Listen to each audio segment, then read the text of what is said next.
嗨，大家好，我是坦平叔，带来一真正的中国。今天是2024年11月22号，这一期咱们聊一聊考研，聊一聊学历，聊一聊文凭，聊一聊就业。今天我在网上看到一组数据就是这个教育部公布2025年全国硕士研究生报名人数。据统计，2025年全国硕士研究生报名人数为388万，较2024年438万再降50万。什么意思呢？就是考研人数10年来第二次下降，考研人数连续2年在下降，这个趋势非常有意思根据这个新浪热点统计随着研究生扩招，在很长一段时间内，考研报名人数均呈现出持续增长态势。2023年达到474万人，创下新高。然而2024年全国硕士研究生考试报名人数为438万，较2023年减少36万，这是自2015年起持续快速增长以来的首次下降。但是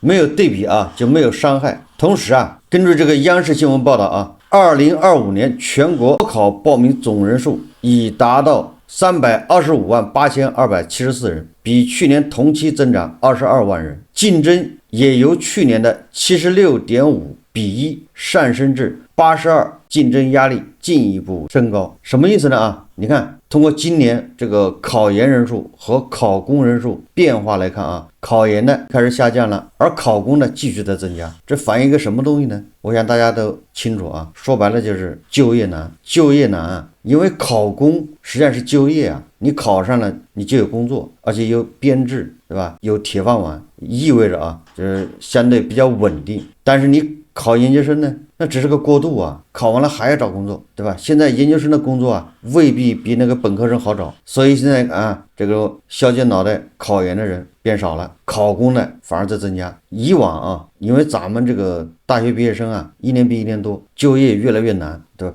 毕业即失业，所以很多人呢没有办法，迫于无奈，要么选择考研，要么选择考公，就是推迟找工作的这个时间。但是现在推迟也已经不好使了，对吧？你现在考研3年以后找工作，肉眼可见的也不会轻松。所以很多人已经想明白了，与其浪费3年，还不如去考公或者是上班。所以你看，考研的人数已经在下降了，而考公呢在增加。这个是不是说学历就无用呢？也不能这么说毕竟有人他适合考研考博士一路学下去，但是大部分人呢不适合学这么多的，浪费时间浪费生命，其实没有什么意义所以说这个考研现在已经成了鸡肋，叫食之无味弃之可惜不光考研这个最近还有个新闻说，广州金县1000名大学生退学潮，上演现实版读书无用论。说的是什么呢？说的是最近广东白云学院出现1000名新生集体退学现象，原因竟是2024年学费太高。据悉，该院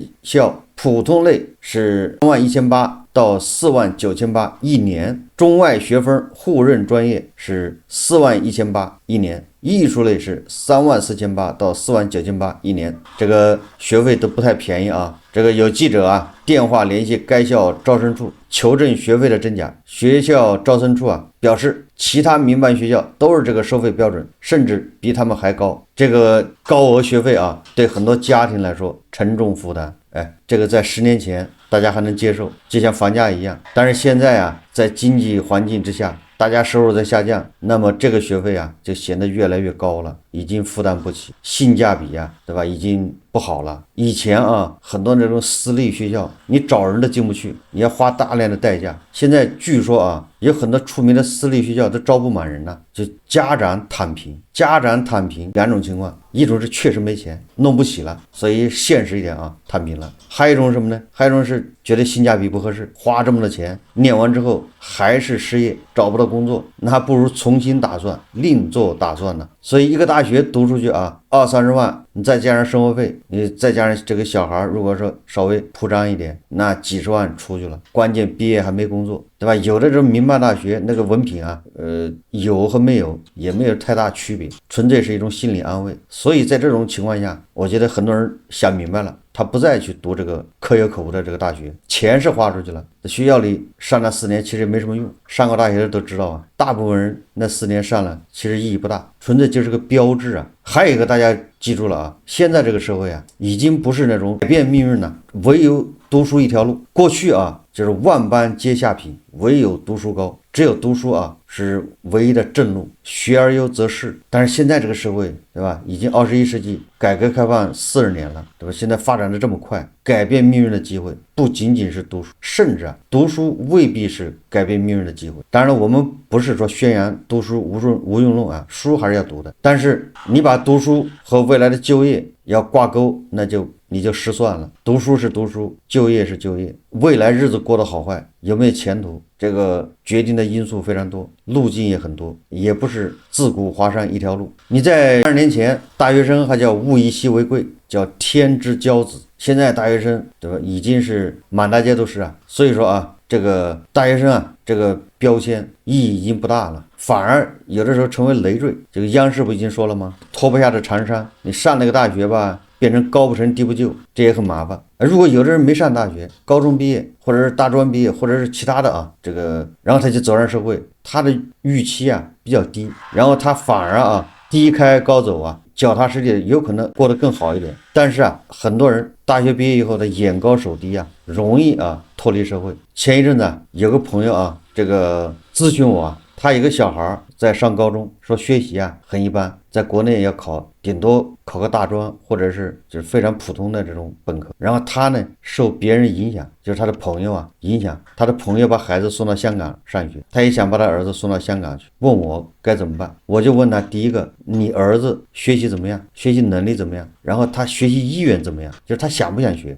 他说小孩啊，反正学习意愿摸不透，看上去好像愿意学。我说他愿意学，那学习那么差呢？你真了解吗？你在国内连个普通本科都够呛，他叫愿意学，对吧？然后我说你再考虑你有没有钱，高中到香港去上，之后在香港上大学，这7年你准备花200万，然后毕业了，如果他愿意学习还好，说不定学得很扎实，后面恐怕还有别的路径。如果他不愿意学习，就是混7年，也有文凭，但是他在哪儿找工作呢？在香港找工作，还是在回国找工作？回国找工作是找不到工作的。我说你有200万，那你不是把这200万留给他，你把他存到银行，1年利息好几万，他在国内啊随便上个大专，出来找个工作，完了1个月他有几千块钱打底，生活无忧啊。等到他长大了懂事了，说不定就找到他的兴趣和他的特长，还有他的方向，那个时候再投入也来得及。你现在去香港，那钱是白花了。当然了，如果你有很多个200万，你无所谓，那也可以自己掂量。只有2种情况啊，就一种这小孩特别爱学习，那你得满足他；还有一种就是你特别有钱，无所谓，那也可以，对吧？这200万对你来说，反正不在这儿花，就在那儿造掉了，那也可以。务实一点，不能跟风啊。其实考研也是这样，我看有的人考研很盲目，纯粹就是为了逃避。其实考研考完之后一样的啊，要面临这个就业难。本科很多人就已经高不成低不就了，你说研究生那是更是高不成低不就。所以我一直建议啊，就是你大学毕业的时候，如果能找到工作，你先上班，除非你找不到工作，或者工作太差没法干，那你说没有办法，我考研。否则的话，只要有班上，你就应该去上班，早点融入社会，早点打拼。你明知道啊，现在有个35岁现象，还有40岁现象，也就是过了35岁，已经对打工人不友好了。那既然你知道这个，你为什么前面还要浪费几年？不能说研究生一点用都没有啊。但是你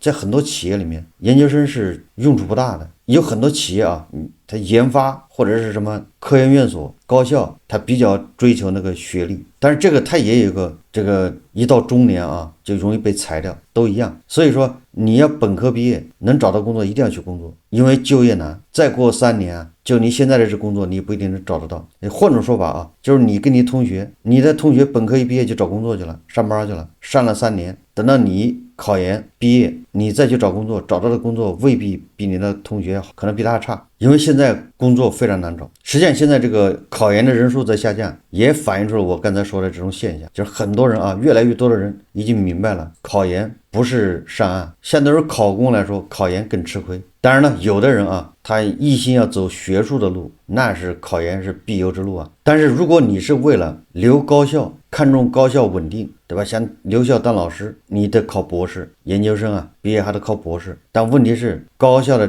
这个所谓的稳定，很快就被打破。现在其实已经压力很大了。非常卷，但是后面还进一步会打破，越来越多的高校没有编制，都是合同工，这个是个趋势，是不以人的意志为转移。总的来说啊，就是你想通过考研，然后达到一个进体制或进编，或者是当老师或者什么啊，有一个固定工作，这个想法已经错了，过时了。考公咱们今天就不说了，说过很多回了。但是目前这个情况啊，这个形势对年轻人确实压力比较大，主要就是就业。你现在啊，你在网上随便搜一下裁员，那全是裁员消息啊，不光是国内，不光是民营企业，还有大厂裁员，还有国企在裁员。从行业来说啊，不光那传统行业在裁员，新能源汽车对吧？你说那个哪吒汽车，还有什么都在裁员，还有什么福特、日产吧，都在裁员，各行各业都在裁员。如果从这个国家来说呢，国外都在裁员，咱们这在裁。美国你看马斯克马上要动手，对那个政府部门要精简，目标最少是50%，哪儿都不好过啊，对吧？这个大趋势啊，就是就业都难，越来越难。刚才我还看到一条新闻，前一阵子也发生过这事啊，就是内地啊有很多学生，这个家长不知道找到什么中介，把他送到香港上学，或者送到这个澳门上大学。这个11月18号，澳门司法警察局召开发布会透露，有内地学生假用香港的不实学历报读澳门高校，警方接香港方面通知后已采取行动，经调查共发现24名已成功入读的内地学生相关申请学历存在不真实情况，怀疑涉及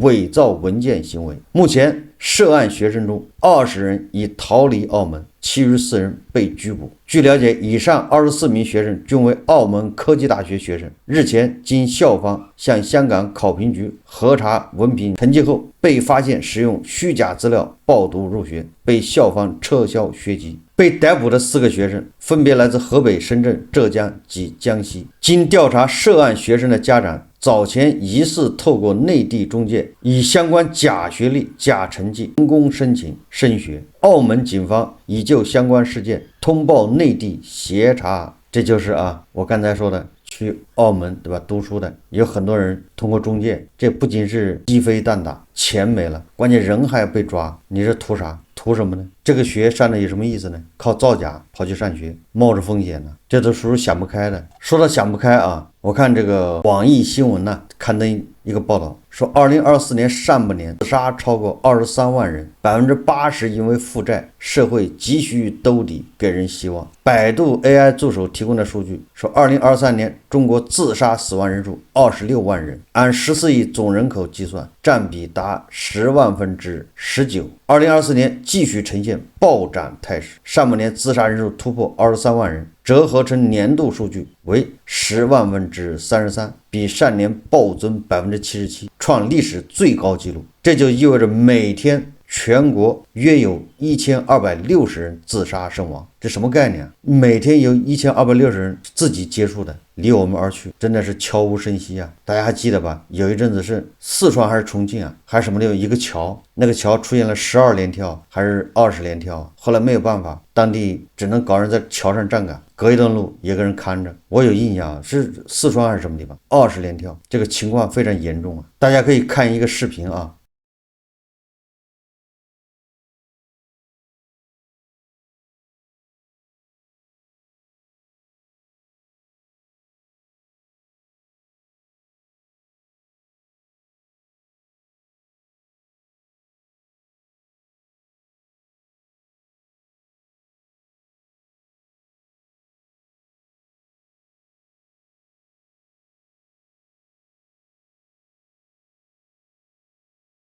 这个据说是汕头外沙桥，这个桥也非常邪性，说2024年至少有20多个人在这个桥跳河。广东人还比较这个迷信他认为这个桥出问题了，为了杜绝这种现象继续发生，然后不知道谁请来这个和尚跑这儿念经祈祷，保佑苍生可见现在民生到什么地步了。很多人扛不住压力，经受不住这种磨难打击、失败、挫折，选择结束自己。但是也有很多人选择制造这种惨案。他不是结束自己，他是要制造轰动效果，那就是现在层出不穷的此起彼伏的这种群体群死群伤事件。这个我认为多多少少都跟就业有关或者说大部分都跟就业有关，就是他没有一个稳定的收入，没有一个稳定的职业，朝不保夕。刚才说了不仅裁员，有的不裁员，但是工资发不了，欠薪，这都是大事财新网报道，12月21日上午，在上海市闵行区沪松公路中春路交界处，一批身着白色工作服的工人聚集在上海国力汽车真皮事件有限公司总部门口讨要薪资。在网上有这样的图片这些人身着白色的衣服把高速公路路口给堵了，干什么呢？就是讨薪。沪松公路是上海松江区进城的主要道路，早高峰进城车流量大。现场视频显示，沪松公路进城方向形成拥堵，警方抵达现场疏散工人后，道路交通恢复正常。一名在国力工作超过20年的工人称，从2024年3月开始，国力每月按上海市职工工资最低标准给一线工人发放薪水，仅1690元，10月的工资没有发放，2000多名工人受到影响。也就是说2690元都发不起，已经开始拖欠。你说在上海这怎么生活这个还是一家国企这是在上海记住了，它不是在西北或者东北什么地方，这是在上海。汽车座椅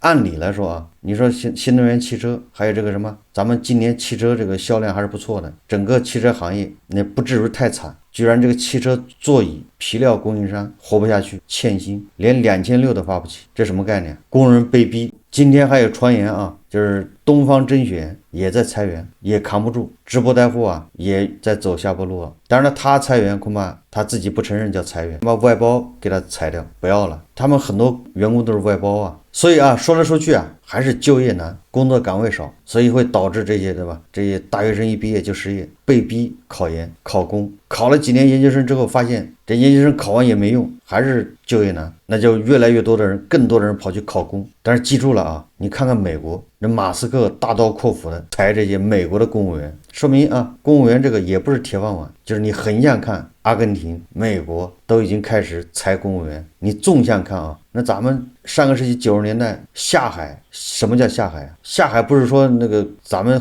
跳槽，那不叫下海，下海是说从体制内到体制外，那叫下海。当然了，那个时候体制内下海都是到南方去到海南，到什么深圳，这叫下海，停薪留职，最后买断走人。就是你横向比纵向比，公务员他也不是铁饭碗。所以说一千道一万对现在的年轻人来说，如果你在找工作对吧，你毕业了赶紧找工作，好一点差一点先干着，先养活自己在这个社会这个大学校里面摸滚爬打锻炼，实在找不到你才去考研。现在教育部门已经在开始研究生扩招，大家自己可以去看看，目的是什么？目的说白了也是想让更多的本科生去考研，让这样缓解就业压力，把这个就业矛盾往后推。实际上越往后，大家记住了，这个特朗普上台这4年绝对轻松不了，形势好不起来，这就业只会越来越难。你看你今年考研正好赶上这4年，所以形势更不容乐观了。找不到工作的，考研也考不上的，也放松一点，没什么大不了叫天无绝人之路，调整一下心态，放低一下自己的预期。你放低一下预期，你就发现工作说不定就有了